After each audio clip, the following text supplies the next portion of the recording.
पाठ 5 जीव जंतुओं की रोचक बातें। आज हम इसका कंप्लीट प्रश्नोत्तर करेंगे। प्रश्न नंबर 1 में पूछा है किन्हीं दो जीवों के नाम लिखिए। क नंबर जिनकी सूंघने की शक्ति तेज होती है। तो ऐसे दो जीव हैं कुत्ता और चींटी। प्रश्न ख जिनकी सुनने की शक्ति तेज होती है कुत्ता, चमगादड़ या बिल्ली।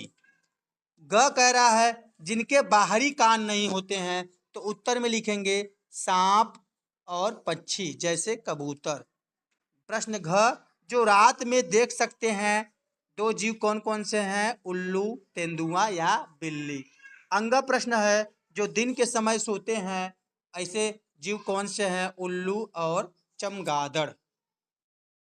प्रश्न नंबर 2 कह रहा है सही वाक्यों पर सही का चिन्ह तथा गलत वाक्यों पर गलत का चिन्ह लगाएं। क हम रंगों की पहचान स्पर्श द्वारा करते हैं। ये गलत है। हम रंगों की पहचान आंखों द्वारा करते हैं। प्रश्न घ में कह रहा है कुत्ते की सुनने की शक्ति तेज होती है। बिल्कुल सही है, कुत्ते की सुनने की शक्ति तेज होती है। ग उल्लू दिन के समय सोते हैं। हाँ, उल्लू दिन के समय सोते हैं, यह बिल्कुल सही है। घ हम स्वाद का अनुभव देखकर करते हैं।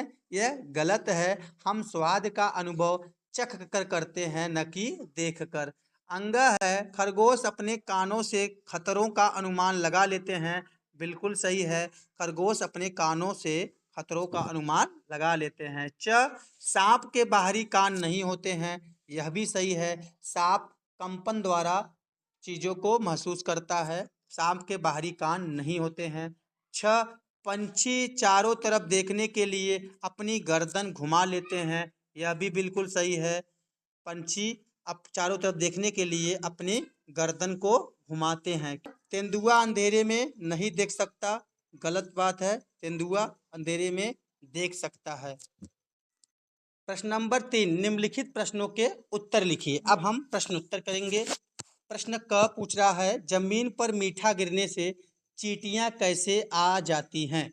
तो इसका उत्तर लिखेंगे चींटियों की सूंघने की क्षमता बहुत तेज होती है।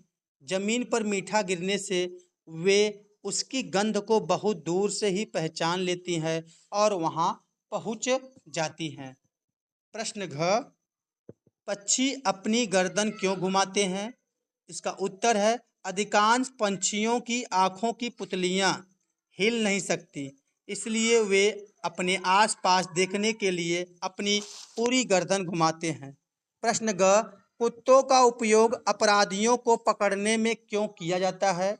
तो इसका उत्तर है कुत्तों को जो कुत्ते होते हैं कुत्ते में सूंघने की बहुत तीव्र और अद्भुत क्षमता होती है।